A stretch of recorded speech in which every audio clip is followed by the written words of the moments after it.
اگر یہ نہیں یاد کرو گے تو تم اپنے مستقبل کو نہ بنا سکتے ہو، نہ تمہیں یہ پتہ ہے کہ تمہاری اس ملک کے اندر کیا خدمات ہیں۔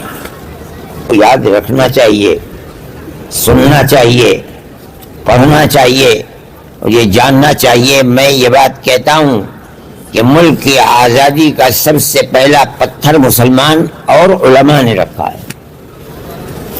دنیا کا کوئی شخص اس کا انکار نہیں کر سکتا۔ صحیح ہے، سراج الدین بنگال کی حکومت کو ختم کیا انگریز نے، رانچی کی حکومت کو ختم کیا، اسی طریقے پر تمام بادشاہ جو لوگ تھے نوابین، ان کی تمام حکومتوں کو ختم کیا، لڑا اور قتل کر دیا، لیکن وہ جنگ ملک کی آزادی کی جنگ نہیں تھی، وہ اقتدار کی جنگ تھی۔ ان کا اقتدار تھا، انگریز آیا اور ان کے اقتدار کے اوپر اس نے تلوار رکھی اور وہ ان کے اقتدار کو چھیننا چاہتا تھا، مگر وہ لڑے اور لڑ کر ہار گئے، قتل ہو گئے۔ ہمیں اس سے کوئی بحث نہیں ہے، ہماری بحث تو اس طبقے سے ہے جو بوریوں کے اوپر بیٹھ کر علم نبوت کو حاصل کرتے تھے، نہ حکومت تھی ان کے پاس، نہ وہ اقتدار کی چاہت میں تھے۔ ان کا مقصد صرف ایک ہی مقصد تھا کہ غلامی کی جو زنجیر ہمارے اوپر پڑی ہوئی ہے، ہم اس زنجیر کو توڑنا چاہتے ہیں۔ کوئی حکومت ان کے پاس نہیں تھی۔ اس لیے میں آخری شاہان مغلیہ کے ساتھ کیا ہوا، انہوں نے کیا کیا، اس سے کوئی بحث نہیں۔ میں ٹیپو سلطان کے مسئلے سے کوئی بحث نہیں کرتا ہوں، میں تو صرف اس بات کو بتا رہا ہوں کہ اقتدار سے بالکل آزاد، کسی گوشے کے اندر اقتدار کی محبت ان کے دل کے اندر نہیں تھی۔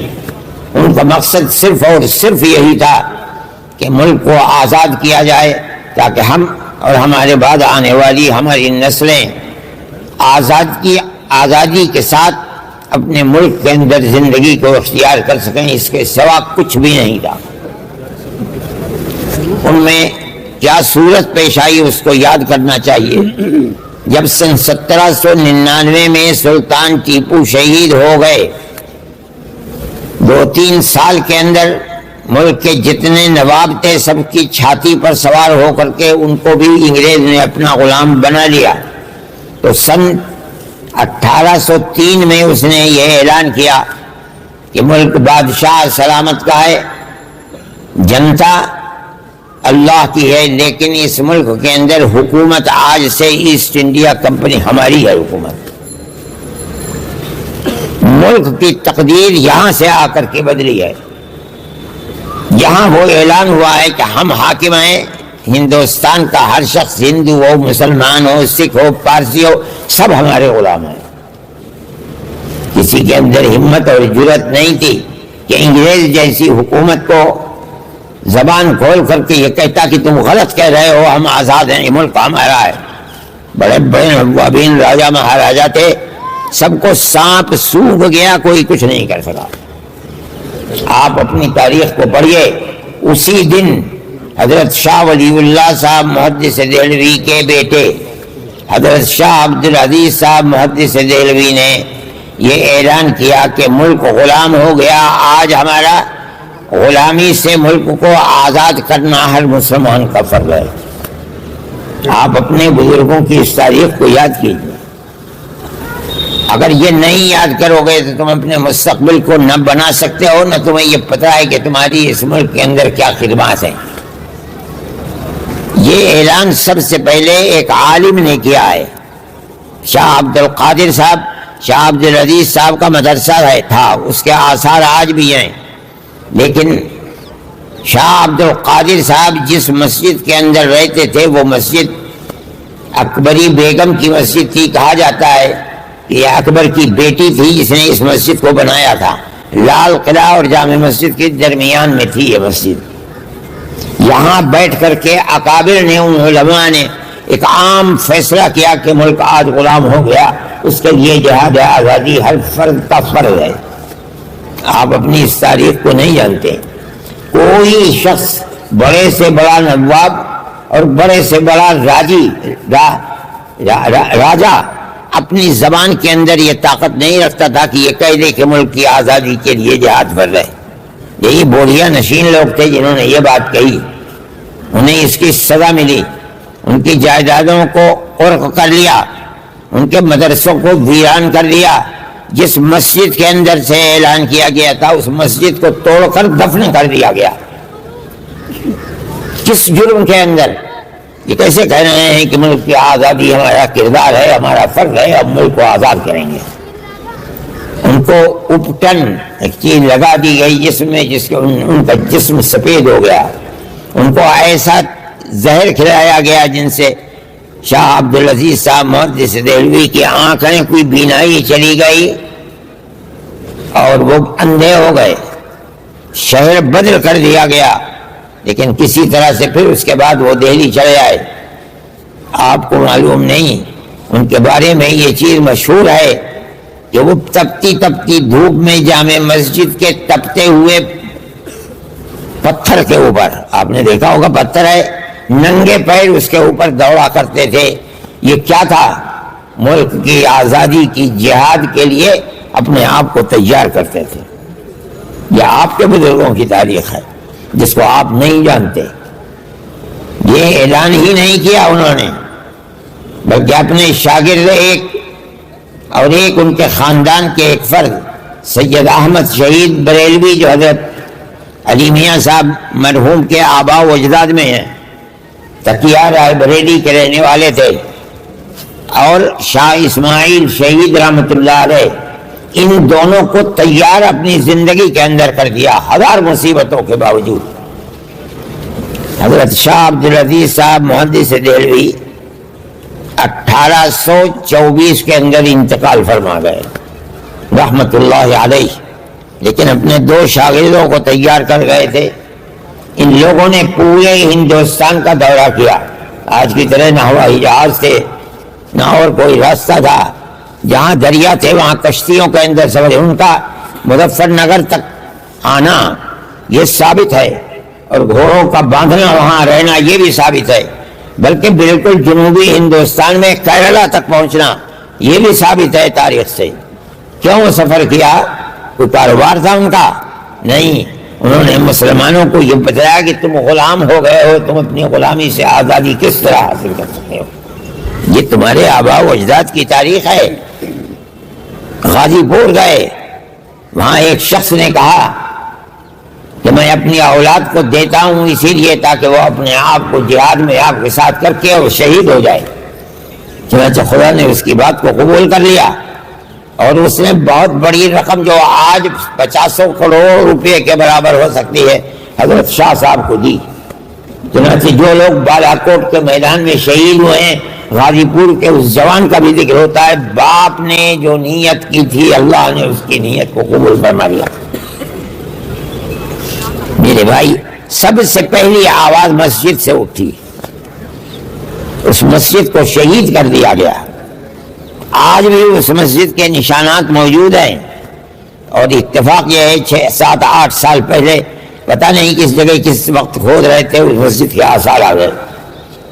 مسلمانوں نے سوچا, جب پتہ چلا کہ یہی وہ مسجد ہے جہاں سے آزادی ہند کی آواز نکلی تھی اور جہاد فی سبیل اللہ کیا گیا تھا, مسلمان ٹوٹ پڑا. مگر ہندو جو فرقہ پرست طاقتیں تھیں انہوں نے اس کو گوارا نہیں کیا, اور اس کے بعد حکومت کی قوت کے ساتھ اس کو پھر دوبارہ دفن کر دیا گیا. اگر آزادی کی قدر و قیمت پہچاننے والے لوگوں کی حکومت ہوتی تو اس مسجد کو نکال کر کے اور اس کو آثار قدیمہ میں رکھ کر یہ بتایا جاتا کہ انگریز کی غلامی سے نکلنے کی سب سے پہلے آواز یہاں سے اٹھی تھی. اگر نہیں کیا گیا پھر اس کو دفن کر دیا گیا. لیکن میں ایک بات سوچتا ہوں کہ الہ العالمین زمانہ کس طرح بدلتا ہے. ملک کی آزادی, غلامی کی زنجیر کو اپنی گردن سے اتار کر پھینکنا, ملک کی آزادی کی تحریک چلانا, جس کی سب سے پہلی بنیاد اکبر آباد کی مسجد ہے دلی کی. آج فرقہ پرست طاقت کو آزادی ملی ہوئی ہے تو انہیں مسجدوں کو کہا جاتا ہے کہ ان مسجدوں کو شہید کر دو. کتنی مسجدیں ہیں جن کو روزانہ توڑا جاتا ہے. اور وہ قوم جس نے ملک کی آزادی کے لیے ایک دو 10 20 ہزار نہیں، ہزار لوگوں کو سولی پر چڑھا دیا۔ اس قوم کی اولاد کو کہا جا رہا ہے کہ یہ لوگ دیش ورودھی ہیں، دیش کے دشمن ہیں۔ اس تاریخ کو بیان نہیں کیا جاتا، ہم بیان کرتے ہیں، اس لیے کہ ہمارے باپ دادا کی تاریخ ہے، ہمارے آبا و اجداد کی تاریخ ہے۔ آج ملک کی آزادی پر جشن منایا جا رہا ہے، سب سے پہلے حقدار اس جشن کے ہم اپنے آپ کو سمجھتے ہیں۔ کوئی مائی کا لال ہے تو بتائے کہ آزادی کی تحریک کہاں سے چلی ہے؟ ہم بتا رہے ہیں کہ آزادی کی تحریک کہاں سے چلی ہے۔ میرے بھائی، یہ صورتحال، یہ تاریخ جو میں کہہ رہا ہوں، یہ مسلمانوں کی تاریخ ہے، اور اس تاریخ کی وجہ سے یہ پہلا پتھر ہے انگریزوں کی 250 سالہ حکومت کو کے اندر تزلزل پیدا کرنے کے لیے، اور پیدا کر دیا، اور کالا منہ ہو کر کے وہ اس ملک سے نکل کر اپنے ملک میں چلے گئے۔ یہ آپ کی تاریخ ہے، آپ کے آبا و اجداد کی تاریخ ہے۔ چنانچہ یہ قافلہ آگے چلتا رہا۔ حضرت شاہ عبدالعزیز نے اپنے 2 وارثوں کو، علمی وارثوں کو تیار کیا۔ وہ لوگ نکلے یہاں سے اپنے قافلے کو مجاہدانہ لے کر کے رائے بریلی سے چلے تکیے سے، اور انہوں نے اپنے لیے جس میدان کا انتخاب کیا تھا وہ آزاد قبائل شمال کے اندر پشاور کے اوپر، جانتے تھے کہ وہاں کے لوگ جنگجو ہیں، پیچھے ہٹنے والے نہیں ہیں۔ اسی حصے کو انہوں نے آزادی کے لیے جنا تھا، جمایا تھا، منتخب کیا تھا۔ چنانچہ اس انتخاب کا فائدہ ہوا، وہ لوگ لڑتے رہے، مرتے رہے، لیکن خدا کی قدرت ہے کہ اس سے نچلا حصہ جو تھا بالا کوٹ کا، یہاں بغاوت شروع ہو گئی۔ بغاوت کرنے والے مسلمان نہیں تھے، وہاں جنگ ہوئی، اور اس جنگ کے اندر دونوں کے دونوں شہید ہو گئے۔ آج بھی بہاولپور ان کا مزار ہے بالا کوٹ کے اندر، اگرچہ میں وہاں کوشش کے باوجود نہیں جا سکا، لیکن میرا جی چاہتا تھا، جب میں جایا کرتا تھا جوان تھا پاکستان، تو میں ان کے قبر کے اوپر جاؤں، میں نہیں جا سکا۔ لیکن وہ قبریں میں نے سنا ہے کہ آج بھی موجود ہیں۔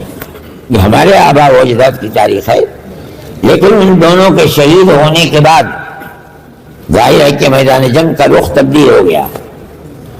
اس تبدیلی کے بعد جو لوگ شہید ہوئے، لیکن جو لوگ بچ گئے، ان میں جو لوگ پٹنے کے رہنے والے تھے، تو بڑا طبقہ وہ تو وہیں رہ گیا اور برابر انگریز کے ساتھ لڑتا رہا۔ جو دوسرے لوگ تھے وہ وہاں سے نکلے، اور اب آ کر کے انہوں نے سن 1857 کے بعد دلی کو اپنا مرکز بنایا۔ سن 1857 نہیں، سب سے پہلے جو جنگ ہوئی ہے 1832 بہاولپور، جب وہاں شکست ہو گئی بالا کوٹ کے میدان میں، وہ لوگ بھاگے 32 سے، اور آ کر کے 57 تک وہ جمع ہوئے۔ انہوں نے ہندو اور مسلمانوں کو آزادی وطن کے لیے جمع کیا۔ یہ آپ کی تاریخ ہے۔ اور پھر سن 1857 میں بغاوت کی۔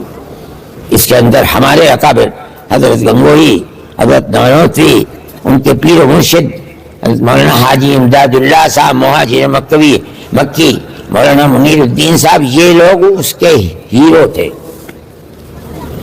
ایک جگہ تو انہیں کامیابی مل گئی، شاملی کے اندر مار دیا، بھگا دیا، اور توپ خانہ لے کر کے آ گئے۔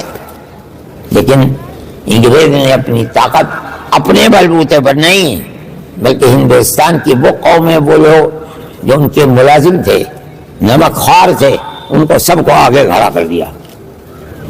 سن 1857 کے اندر بھی بہت قتل و غارت گری ہوئی، لوگ جانتے بھی نہیں ہیں۔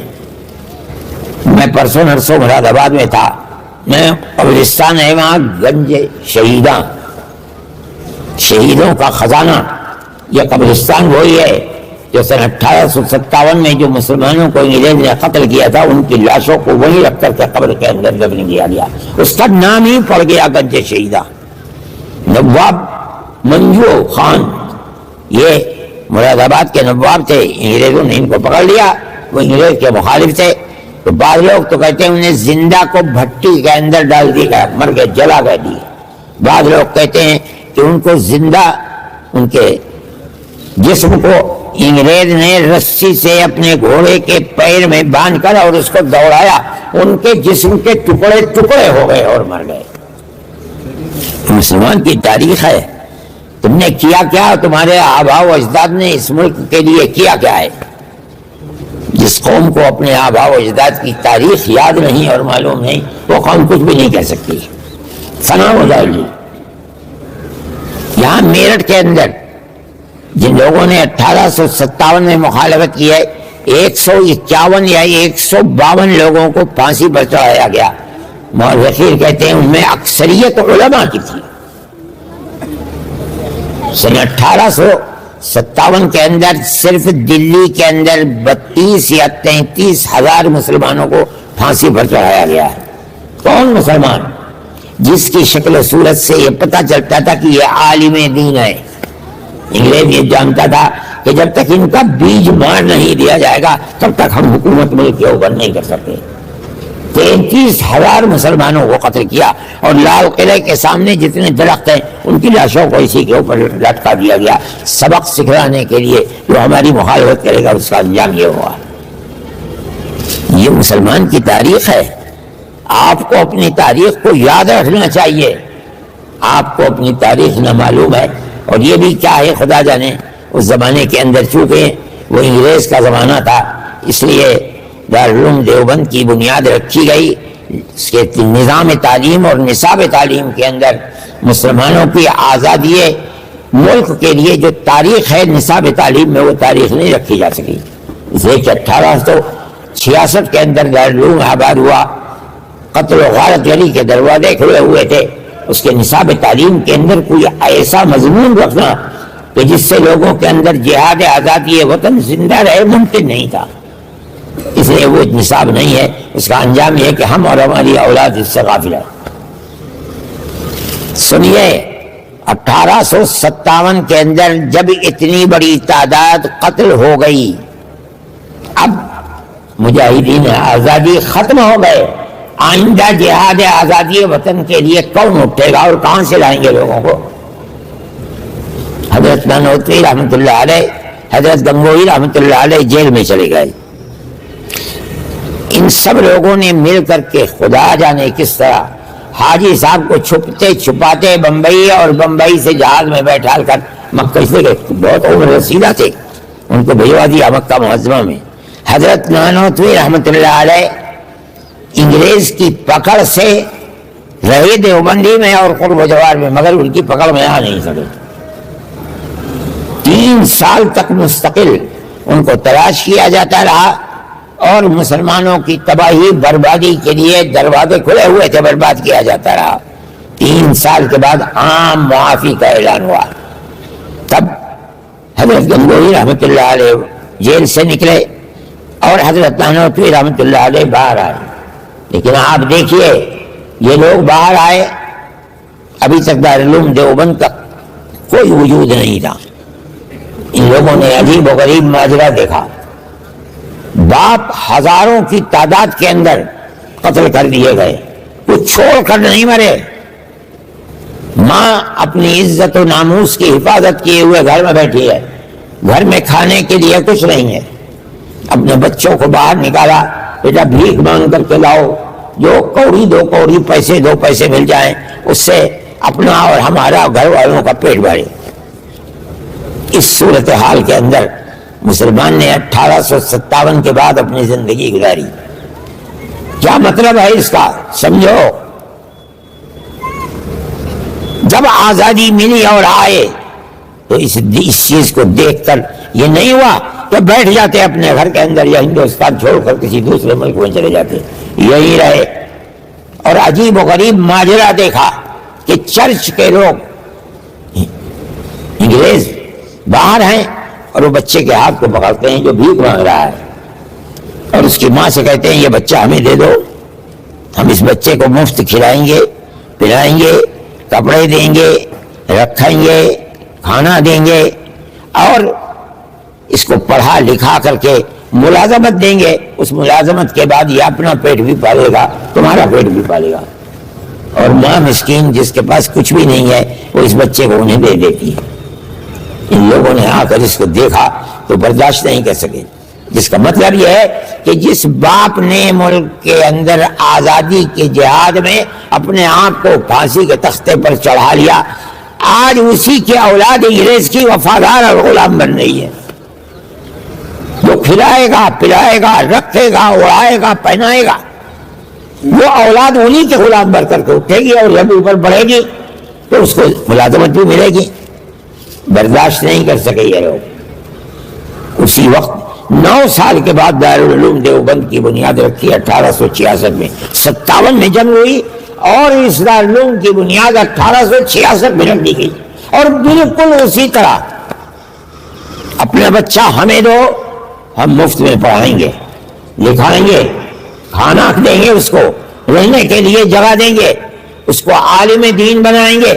اس کا مطلب بھی، اس کا باپ بھی انگریز کا دشمن تھا، اور ملک کی جہادی کے لیے، جہاد کے لیے مر گیا، جان دے دی۔ یہ بچہ بھی اسی کی جگہ کھڑے ہو کر کے انگریز کی غلامی نہیں، انگریز کے مقابلے میں جہاد کرے گا۔ یہ بڑی عجیب و غریب چیز ہے۔ دارالعلوم دیوبند کی بنیاد رکھ دی گئی، صحیح ہے۔ انگریز تو یہ دعویٰ کرتا تھا کہ ہماری حکومت اتنی بڑی ہے کہ اس میں سورج غروب نہیں کرتا، دولت کے انبار اس کے باتیں۔ یہ جو کہہ رہے ہیں کہ مدرسے کو اس طرح چلائیں گے، ان کے پاس کیا ہے؟ یہ تو بوریا نشین ہے، صبح کو کھانا مل گیا ٹھیک ہے، شام کو مل گیا ٹھیک ہے، نہیں میرا پیٹ سے پتھر باندھ لیا۔ یہ تو ان کا تو کردار یہ تھا۔ یہ کہاں سے اتنی قوم کو پڑھا دیں گے؟ انہوں نے اپنی قوم کو پیغام دیا کہ اس مدرسے کو زندہ رکھو جس کے پاس جو طاقت ہے۔ اگر مدرسہ زندہ ہے دارالعلوم دیوبند، تم زندہ ہو، تمہاری آنے والی نسلیں زندہ ہے، تمہارے گھروں کے اندر اسلام و ایمان زندہ ہے۔ اگر مدرسہ بن گیا سب برباد ہو گیا۔ خدا نے ان کی آواز کے اندر وہ طاقت رکھی تھی کہ سارے ملک کے مسلمان اس کی زندگی کے اوپر چل پڑے۔ سب سے پہلے ایک چاندی کا روپیہ حضرت حاجی امداد اللہ صاحب مہاجر مکی نے دیا تھا، وہ آج تک دارالعلوم کے اندر محفوظ ہے۔ آپ کی تاریخ ہے، آپ کے بزرگوں کی تاریخ ہے۔ ملک کی آزادی کے اندر ان کا کردار کیا تھا؟ یہ کردار تھا، چنانچہ ان سے جو افراد پیدا ہوئے ہیں وہی لوگ کہ سب کچھ ہم دیں گے اور تم کو آزادی ہندوستان کے لیے مجاہد بنا کر کے اٹھائیں گے۔ اس کے اندر وہ ناکام ہو گئے، ہمارے اکابر کامیاب ہوئے۔ ایسے افراد پیدا ہو گئے، ان میں سب سے پہلی شخصیت ہمارے سب کے اکابر حضرت شیخ الہند مولانا محمود حسن رحمۃ اللہ علیہ، جنہوں نے پڑھا دارالعلوم میں، تربیت حاصل کی حضرت گنگوہی رحمۃ اللہ علیہ سے، شاگرد ہوئے حضرت نانوتوی رحمۃ اللہ علیہ کے۔ ان کے دلوں کے اندر جو آزادی وطن کا جوش تھا، اس آزادی وطن کے جوش کو انہوں نے اپنے اندر لیا، اور دارالعلوم کی اسی چہار دیواری سے اتنے بڑے بڑے افراد کو پیدا کر دیا جنہوں نے اپنی جان آزادی وطن کے لیے دے دی۔ میرے بھائی، یہ آپ کی اپنی تاریخ ہے، آپ کے بزرگوں کی تاریخ ہے۔ اسی تاریخ کی وجہ سے دارالعلوم آج تک زندہ ہے، اور انشاءاللہ ہمیشہ زندہ رہے گا۔ میں کہتا ہوں جتنے مدرسین ہیں وہ صرف تعلیم کے لیے ہی نہیں بنائے گئے تھے، بلکہ وہ آزادی وطن کے لیے مجاہد پیدا کرنا اصل مقصد تھا ان کا۔ مولانا مناظر حسن گیلانی دارالعلوم کے فاضل تھے، حضرت شیخ الہند رحمۃ اللہ علیہ کے فاضل تھے۔ وہ بیان کرتے ہیں حضرت شیخ الہند نے یہ کیا، میں جانتا ہوں کہ ان کا مقصد کیا تھا۔ حضرت شیخ الہند فرماتے ہیں حضرت نانوتوی کا مقصد کیا تھا دارالعلوم کو قائم کرنے کا؟ وہ یہ کہنا چاہتے ہیں کہ صرف تعلیم نہیں بلکہ ملک کی آزادی کے لیے مجاہد پیدا کرنا ان کا مقصد تھا، اور اس مقصد کے اندر وہ 100% کامیاب ہیں۔ حضرت شیخ الہند رحمۃ اللہ علیہ نے ایسی تاریخ اپنی پیش کی ہے کہ دنیا اس کی تاریخ کو پیش نہیں کر سکتا۔ ٹھیک ہے، بہت بڑے ہیرو ہیں مہاتما گاندھی، یقیناً ہیرو ہیں، لیکن اس تمام پوری تاریخ کے اندر آپ کو ایسا کوئی مجاہد آزادی نہیں ملے گا جس نے ملک سے باہر جا کر کے دشمن کی جیل کے اندر رہ کر کے اپنی زندگی کو فنا کیا ہے، کوئی نہیں۔ اگر ملے گا تو صرف شیخ الہند ملے گا، جو ان کا کردار تھا، اپنی زندگی کو فنا کر دیا۔ مختصر سا آدمی، چھوٹا سا آدمی، بوڑھا آدمی، اگرچہ وہ بوڑھا آدمی زندہ ہے مگر وہاں کی سردی کے اندر اس کی زندگی بڑی مشکل تھی، اور یہی ہوا کہ 3 سال 4 مہینے جیل کے اندر رہ کر جب ہندوستان آئے ان کے اندر سکت نہیں تھی، لیکن میں اس شخص کے اندر جو آگ تھی ملک کی آزادی اور جہاد کے لیے، میں اس کی بات آپ کو سناؤں، آپ کو تعجب ہوگا۔ مسٹر مسٹن جو گورنر اتر پردیش، یہ تو اب ہو گیا، صوبہ جات متحدہ کا گورنر تھا، مسٹن کہا کرتا تھا، اس کو یاد رکھیے کہ اگر شیخ الہند کو جلا کر راکھ کر دیا جائے تو اس راکھ سے بھی انگریز کی دشمنی کی بو آئے گی۔ ایسا شخص تھا شیخ الہند۔ جہاز جب آتے ہیں تو ایک دم گودی پر نہیں رکھتے، کچھ فاصلے کے اوپر کھڑے ہو جاتے ہیں تاکہ گودی کا نظام صحیح کر لیا جائے۔ حضرت شیخ الہند رحمۃ اللہ علیہ کا جہاز جو آیا ہے تو گودی سے ذرا سے ہٹ کر کے پہلے رکا، تو ریاست بہاولپور کے جو مدار المحامدین سمجھیے سیکریٹری تھے، وہ حضرت گنگوئی رحمۃ اللہ علیہ سے مرید تھے۔ انگریز نے انہیں تیار کیا اور یہ کہا کہ جاؤ جا کر کے شیخ الہند کو اس کے لیے تیار کرو کہ اب آ گئے چھوٹ کر کے، اب اس تحریک کو چھوڑ دیں اور گھر میں بیٹھیں اور دارالعلوم کے اندر پڑھائیں۔ چنانچہ وہ گئے، ان کے پاس سیڑھی لگائی گئی سمندر کے اندر، اور اوپر گئے اور حضرت سے کہا کہ حضرت آپ تشریف لے گئے، بڑا نقصان ہو گیا، دارالعلوم دیوبند کی جو تعلیم کی بنیاد تھی آپ کی ذات سے تھی، آپ نہیں پڑھا رہے ہیں، دارالعلوم کا نقصان ہو گیا۔ اور حضرت آپ نے پوری کوشش زندگی لگا لی انگریز کے خلاف، انگریز کی حکومت کو اپنی جگہ پہ ہوگا، اب دوبارہ اس کو شروع کرنا اس کے مقابلے میں یہ اچھا ہے کہ آپ جہاں بیٹھ کر خدمت کر رہے تھے وہیں بیٹھ کر خدمت کیجئے، تاکہ علم اور تصوف، آپ تو حضرت حاجی امداد اللہ صاحب مہاجر مکی کے خلیفہ ہیں، اس لیے اس کی ترویج ہونی چاہیے۔ حضرت شیخ الہند خاموش بیٹھے سنتے رہے، جب کہہ چکے وہ اپنی بات تو حضرت نے سر اٹھایا اور فرمایا کہ میں آ گیا ہوں چھوٹ کر ہندوستان، مگر میں آپ سے کہتا ہوں کہ جس سرزمین پر انگریز کی حکومت ہے اس سرزمین میں جینا اور رہنا تو دور کی بات ہے، مجھے مرنا بھی گوارا نہیں ہے، کیوں کس قدر اس کے دل کے اندر آزادی وطن کی چیز تھی۔ میں تو صرف اس لیے آیا ہوں کہ میں ہندوستانی لوگوں کو یہ پیغام دوں کہ انگریز کی غلامی حرام ہے۔ اور ان کا نام تھا رحیم بخش، اور سر یہ انگریز کا خطاب تھا، رحیم بخش صاحب اگر میرے اندر چلنے کی طاقت نہیں رہی، ان کی بات کو سنیے کس قدر جذبہ ہے اس کے اندر، اگر میرے جسم کے اندر طاقت چلنے کی نہیں رہی تو میں ایک کھاٹ چارپائی کے اوپر لیٹ جاؤں گا اور اپنے شاگردوں سے کہوں گا کہ میری اس چارپائی کو اپنے کانوں پر لے کر گاؤں در گاؤں لے کر چلو، میں ہر جگہ یہ اعلان کروں گا انگریز کی غلامی حرام ہے۔ سب رحیم بخش خاموش رہ گئے، کس قدر آگ تھی اس شخص کے دل کے اندر۔ آپ حضرات اس تاریخ کو نہیں جانتے، اگر آپ اس تاریخ کو جانیں گے تو آپ کو پتہ چلے گا، آپ کے دل کے اندر جنگ آزادی نے جو کچھ کیا ہے اس سے حوصلہ پیدا ہوگا۔ آپ کیجئے، نہیں کریں گے تو اس کا مطلب یہ ہے کہ جو اپنی تاریخ کو نہیں جانتا وہ اپنے مستقبل کو کبھی بھی آباد نہیں کر پائے گا۔ میرے بھائی وہ دنیا سے چلے گئے، جمعیت علماء انہی کے لیے بنائی گئی تھی۔ جب پتہ چلا کہ معافی کا اعلان ہونے والا ہے اور آنے والے ہیں تو ان کے شاگرد رشید مفتی کفایت اللہ صاحب رحمۃ اللہ علیہ نے اور کچھ علماء نے مل کر یہ پروگرام بنایا کہ حضرت کے لیے جماعت ایک پلیٹ فارم بنایا جائے، حضرت آئیں گے تو اس پلیٹ فارم پر دوڑیں گے۔ چنانچہ امرتسر میں جمع ہوئے اور جمع ہو کر کے جمعیت علماء کی بنیاد رکھی، مفتی کفایت اللہ صاحب اس کے صدر، لیکن تمام تاریخی کتابوں میں آتا ہے کہ وہ صدر عارضی تھے۔ یہ طے تھا کہ جب حضرت شیخ الہند رحمۃ اللہ علیہ واپس آئیں گے صدر وہی بنیں گے۔ چند ماہ تشریف لائے اور اس کے بعد انتقال ہوگا، لیکن انتقال سے 12 دن پہلے دلی کے اندر جمعیت علماء کا جلسہ ہوا اور حضرت شیخ الہند رحمۃ اللہ علیہ کو جمعیت علماء کا مستقل صدر بنایا، صرف 12 دن کے لیے، اور 12 دن کے بعد ان کا انتقال ہو گیا۔ پھر اس کے بعد جمعیت علماء کا دوسرا صدر، لیکن انہوں نے ایک پیغام دیا تھا، آپ اس پیغام کو سنیے، الفاظ مکمل میرے سامنے نہیں ہیں، لیکن انہوں نے یہ فرمایا، دیکھیے اس شخص کے اندر کتنی سمجھ تھی۔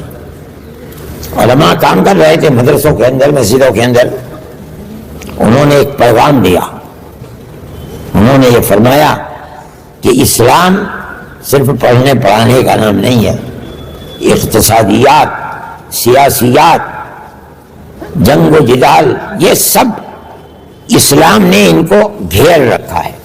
اللہ کا نبی میدان بدر کے اندر جنگ کر رہا ہے، احد میں جنگ کر رہا ہے، عذاب میں جنگ کر رہا ہے، فتح مکہ میں جنگ کر رہا ہے، یہ اسلامی تو ہے، صرف پڑھنے پڑھانے کے لیے نہیں، یہ تمام وہ چیزیں ہیں جو اسلام نے ان کا احاطہ کر رکھا ہے۔ اور فرمایا بڑی عجیب چیز، جو لوگ یہ سمجھتے ہیں کہ مسجد اور مدرسے کی 4 دیواری میں اسلام کی خدمت کر کے وہ اسلام کے فرض کو ادا کر دیں گے، ان لوگوں کا یہ کردار اسلام کے دامن کو داغدار بنا رہا ہے۔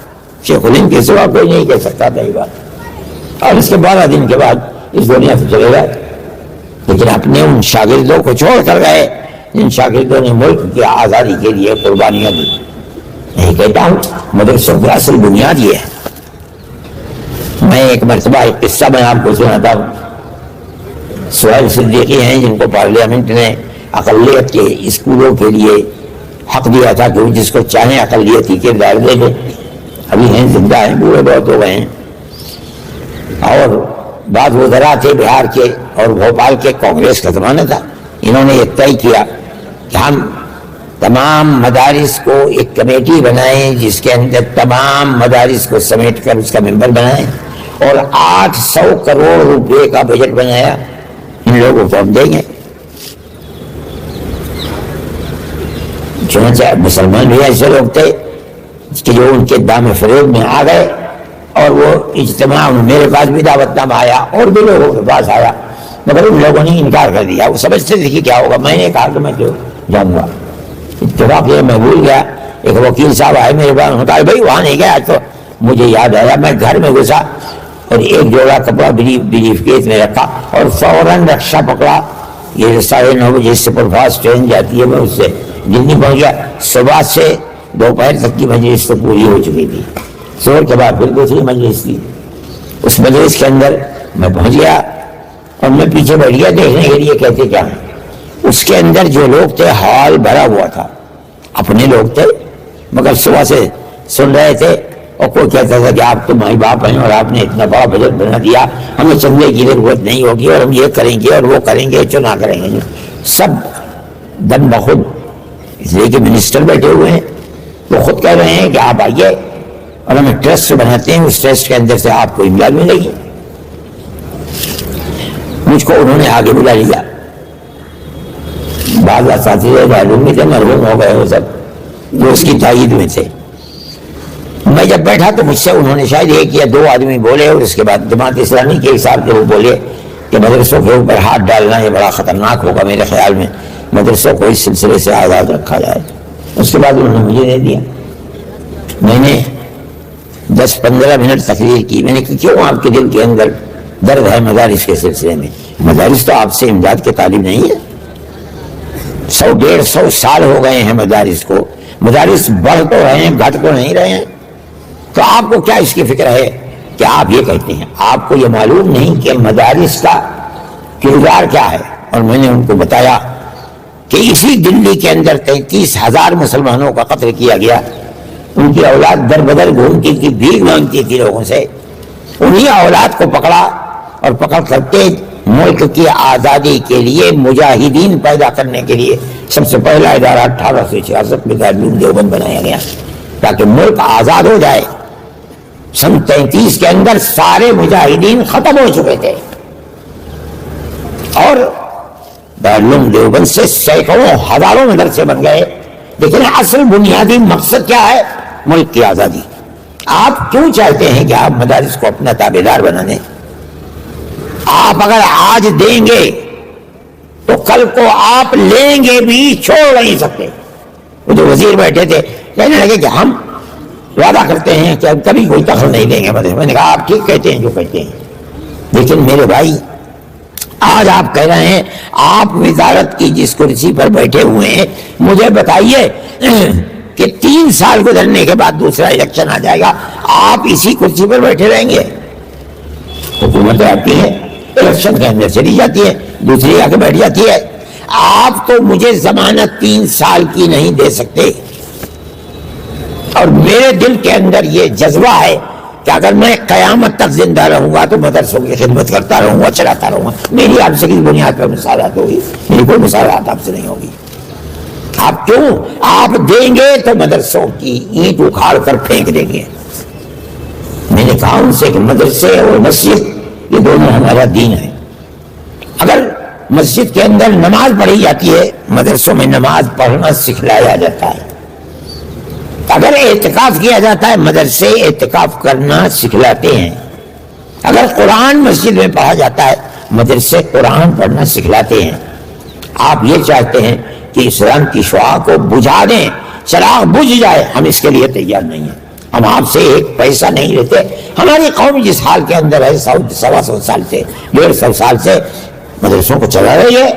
مدرسے ترقی کر رہے ہیں، مدرسے بیٹھ نہیں رہے ہیں، ہم آپ کے ساتھ نہیں۔ تو میں یہ کہہ کے بیٹھ گیا۔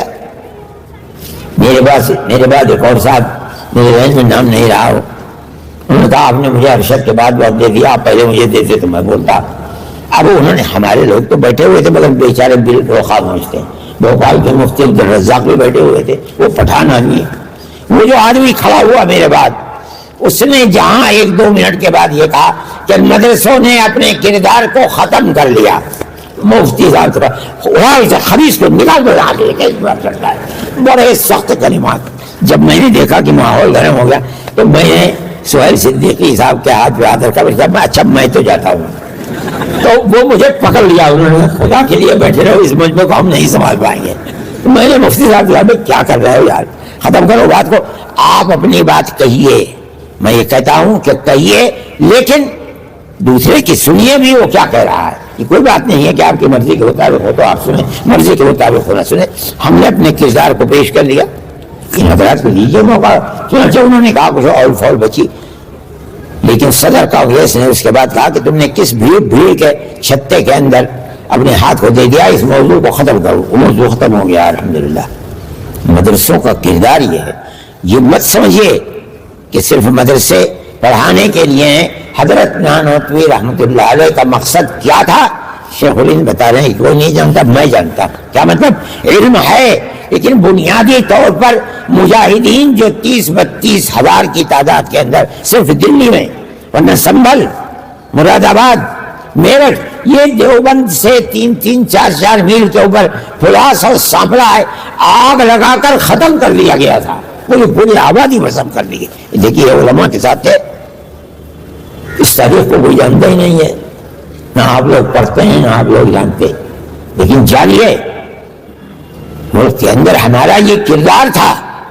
اور ملک کی آزادی کے بعد آپ دیکھیے ہمارا مقصد صرف ملک کو آزاد کرنا تھا، اس کے سوا کوئی اور مقصد نہیں تھا۔ یہی وجہ ہے جس دن اعلان ہوا کہ ملک آزاد ہوا، جمعیت علماء ہند اور اس کے کارندے جیسے سوتا ہوا آدمی کروٹ لے لیتا ہے، اسی وقت اعلان کر دیا کہ آج سے جمعیت علماء ہند خالص مذہبی جماعت ہوگی، ہمارا حکومت سے کوئی کردار نہیں، ہم آپ سے کوئی تنخواہ نہیں لیتے، ہم آپ سے پیسے کے طالب نہیں ہیں، کسی وزارت کے طالب نہیں، آپ جو جی چاہے کیجیے، لیکن ہم اپنی قوم کی خدمت کریں گے، اس کے دین کی سلامتی کے لیے کام کریں گے۔ دنیا کا کوئی قوم یا کوئی قوم اس کردار کو پیش نہیں کر سکتی ہے، ورنہ ہمارے یہاں کبھی بھی شریک ہو جاتے، بڑے بڑے وزیر اور منسٹر ہوا کرتے، کوئی فرد بشر ایسا نہیں ہے کہ جس نے اس کے بعد گورنمنٹ ہندوستان کی کانگریس سے 1 پیسہ بھی لیا ہو۔ میں اس کردار کو آپ کے سامنے یہ بتا رہا ہوں کہ حکومتیں اس کردار سے ناواقف ہیں، بات خراب ہو گئی، ملک آزاد ہو گیا. ملک کی آزادی کے بعد وہ طبقہ جس کو آزادی کے اندر کوئی قربانی دینے کی توفیق بھی نہیں ہوئی، وہ حکومتوں کے اندر آتے رہے یکے بعد دیگرے، اور انہوں نے مسلمانوں کی اس تاریخ کو موت کے گھاٹ اتار دیا. وہ جن کے آبا و اجداد ملک کی آزادی کے لیے پھانسی پر لٹک چکے، ان کی اولاد کو آج کہا جا رہا ہے کہ یہ دیش ورودھی ہیں، ملک کے دشمن ہیں یہ لوگ، ان کو جیلوں میں ڈال دیا جاتا ہے. ابھی آپ نے کل پرسوں اخبار میں دیکھا ہوگا کہ یہی بنیاد تھی، لیکن ثبوت نہیں پیش کر سکے.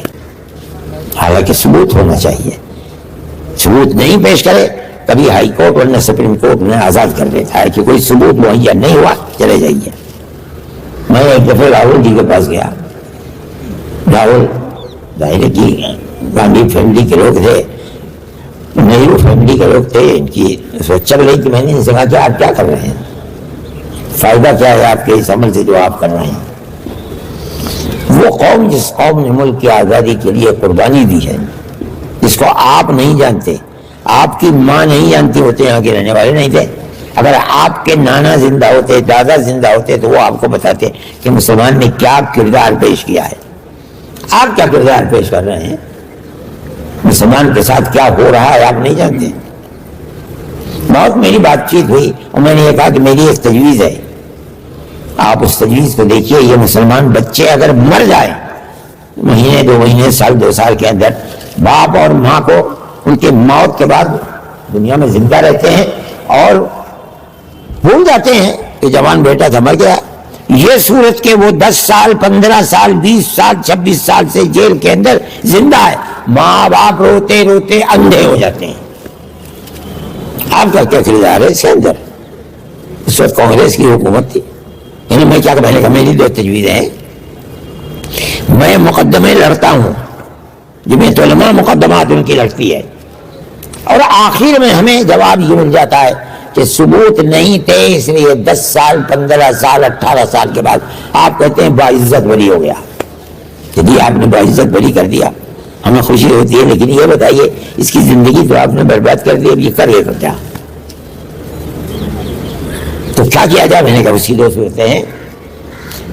جو پولیس رپورٹ تیار کرتی ہے، آپ ایک کمیٹی بنائیے جو بہترین سے بہترین جج ریٹائر ہو، اور ہندو بھی رکھیے، مسلمان بھی رکھیے، عیسائی بھی رکھیے، سکھ بھی رکھیے، سب کو بیٹھا دیجیے.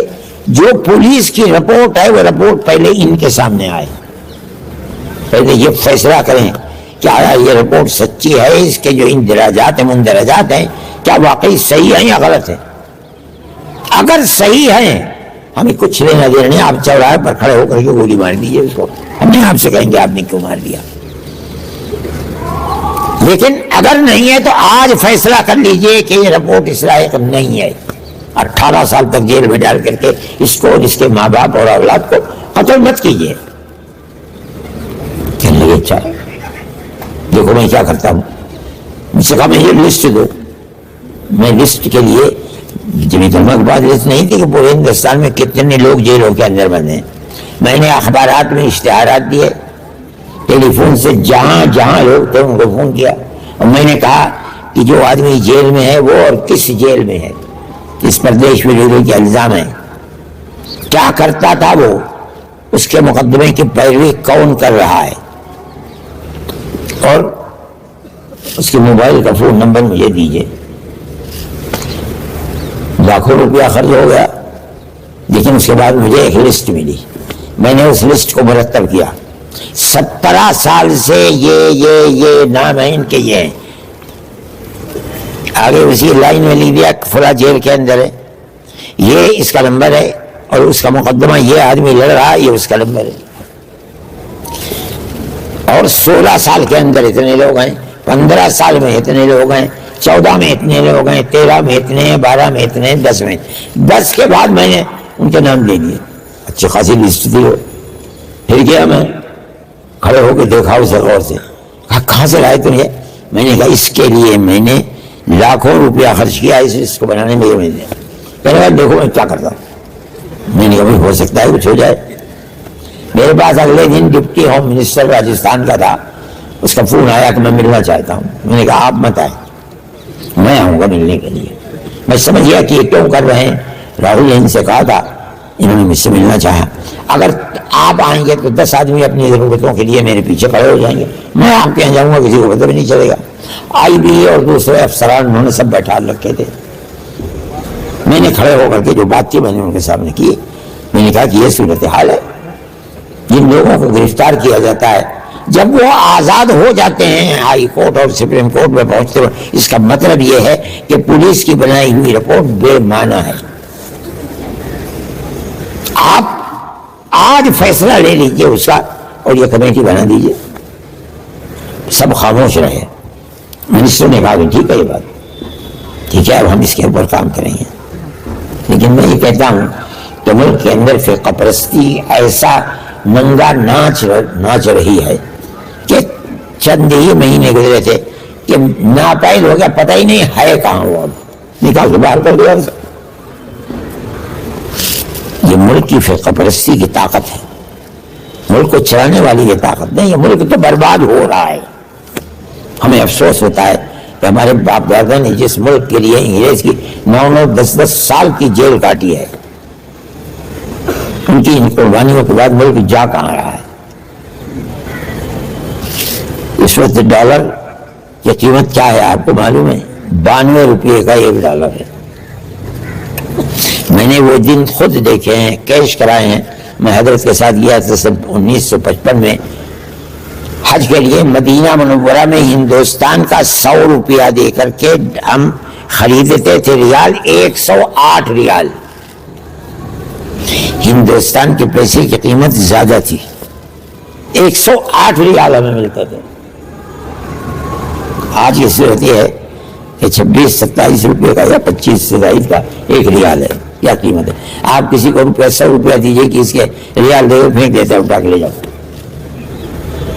ملک کہاں تک پہنچ گیا ہے اور بربادی کی وجہ کیا ہے؟ انہیں کیا معلوم ہے کہ مسلمان نے ملک کی آزادی کے لیے کیا قربانی دی ہے؟ یہ اپنے بڑوں کے نام پیش کر دے کہ ہماری یہ قربانی ہے. مر جائیں گے, پیش نہیں کر سکتے, اور اگر پیش کریں گے جھوٹ ہی پیش کریں گے. دارالعلوم اپنے اس مقصد کے اندر ابھی بھی کامیاب ہے. جو لوگ آپ کو کام کرتے نظر آئیں گے, چاہے تعلیمی اعتبار سے, چاہے باطل کے گھروندے کو توڑنے کے لیے, رد قادیانیت, رد شکیلیت, دارالعلوم دیوبندی کے لوگ آپ کو ملیں گے, بلا واسطہ ہوں یا بلا واسطہ ہوں. جہاں بربادی اور تباہی آتی ہے کام کرنے والے لوگ یہی ملیں گے. لیکن یہ افسوس کی بات ہے کہ وہ مدرسے جن کی اینٹ اور پتھر رکھا گیا تھا آزادی وطن کی مجاہدین کے لیے, انہی کی بنیادوں کو اکھاڑ کر پھینکنے کے لیے گورنمنٹ اپنی جگہ پر تیار ہے. میں آپ کے سامنے صرف یہ بتانے کے لیے آیا تھا کہ دارالعلوم کی زندگی کا اس کے اندر کردار کیا ہے. یہ کردار ہے دارالعلوم کا. آخر میں آتے آتے ایک بات یہ آ گئی کہ یہ جو بنی ہوئی ہے لائبریری, اس کے اوپر ہیلی پیڈ بنانا چاہتے ہیں. دیکھ پاگل آدمی, ہمارے یہاں کب ہیلی کاپٹر آتا ہے, اب کیا بنائیں گے اس کو, کس لیے بنائیں گے؟ لگتا ہے یہ سمجھتے ہیں کہ روزانہ ہیلی کاپٹر سے مولانا عبدالخالق صاحب مدراس جائے گا. یہ بات سوچنے کی ہے. اس وقت سے لے کر آج تک آپ قانوناً کسی ٹوٹی جگہ پر اینٹ بھی نہیں رکھ سکتے. کس کے لیے؟ دارالعلوم کے لیے. کون سا دارالعلوم جس کی بنیاد ملک کی آزادی کے لیے مجاہد پیدا کرنے کے لیے رکھی گئی تھی, اور انہوں نے مجاہد پیدا کیے. مفتی اعظم حضرت شیخ الہند رحمۃ اللہ علیہ کے شاگرد ہے, مولانا عبد الرحمن صاحب, حضرت مدنی رحمۃ اللہ علیہ, بشیر احمد بھٹا, اور کون اور کون اور کون, اگر گن ہوئے سارے علماء کی فہرست ملے گی آپ کو. کون نے ملک کی آزادی کے لیے کام کر رہے تھے. تقدیر کی بات ہے, آج انہی کی اولاد دہشت گرد کہہ جاتی ہے. انہی کے بنائے ہوئے مدرسوں کو کہا جاتا ہے کہ یہ دہشت گردی کا اڈا ہے. میں کہتا ہوں یہ ملک کی اور ملک پر حکومت کرنے والوں کی جہالت کی بات ہے. جانتے ہی نہیں کچھ, پڑھا ہی نہیں ہے کچھ. وہ کیا جانے کہ ملک کی آزادی کے لیے مسلمانوں کی قربانی کیا ہے. آپ کی قربانی یہ ہے, آپ اپنے اکابر کی تاریخ کو پڑھیے, ڈھونڈیے کتابیں, انہوں نے کیا کیا اور کیسے کیا, ان تمام چیزوں کو دیکھیے. میں یہ نہیں کہتا ہوں کہ کسی نے کچھ نہیں کیا ہوگا لوگوں نے، لیکن اخلاف جو بعد میں آنے والے لوگ ہیں، اگر مسلمان ہے تو سب سے پہلے مسلمانوں کی قربانی کو آزادی کے اندر جو پیش ہوئی اسے پیش کرے گا۔ آپ اپنی قربانی کو پیش کیجئے۔ کون مائی کا لال ہے جو اپنے بزرگوں کی قربانی کو ہم پیش کر سکتے ہیں؟ اس لیے کہ ہمارا جہاد آزادی سن 1803 سے چلا ہے اور سن 1947 میں جا کر کے ختم ہوا ہے۔ ہم جانتے ہیں اس کو 150 سال تقریباً۔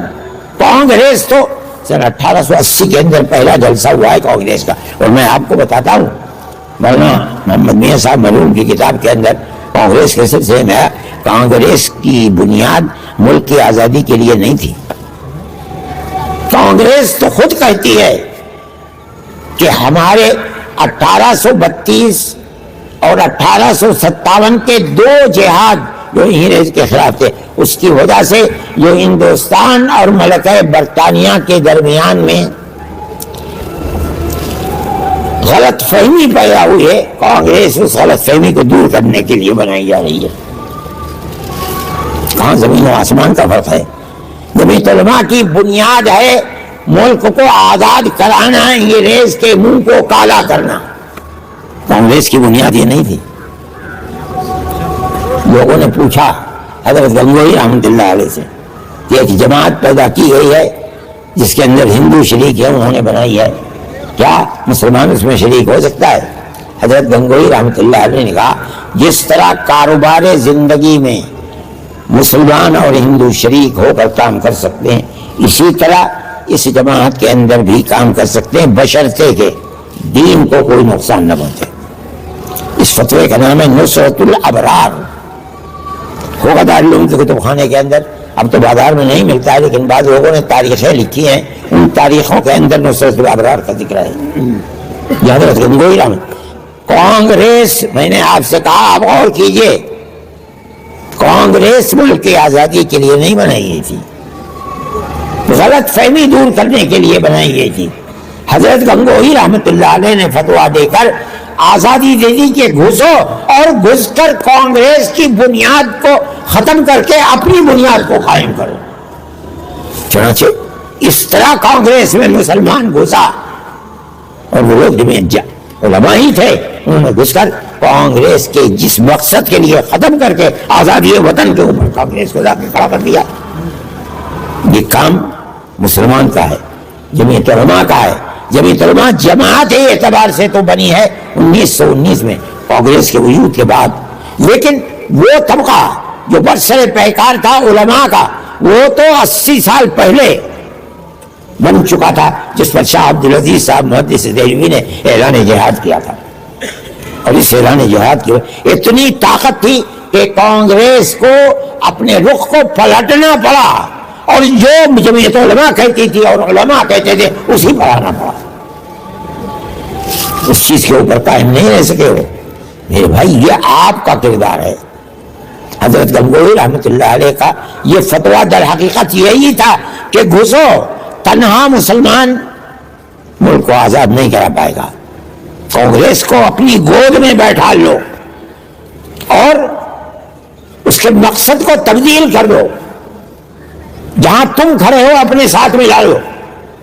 چنانچہ بہار کے اندر، اب تو بہار میں نہیں رہا ہو، چلا گیا اتراکھنڈ میں نے ایسے میدانوں کو دیکھا جس میں ایک طرف کانگریس کا جلسہ، دوسری طرف جمعیت علماء کا جلسہ، اور جو تجویز پاس کی ہے جمعیت علماء کے جلسے میں بڑی بحث ہو رہی ہے اس کے اوپر۔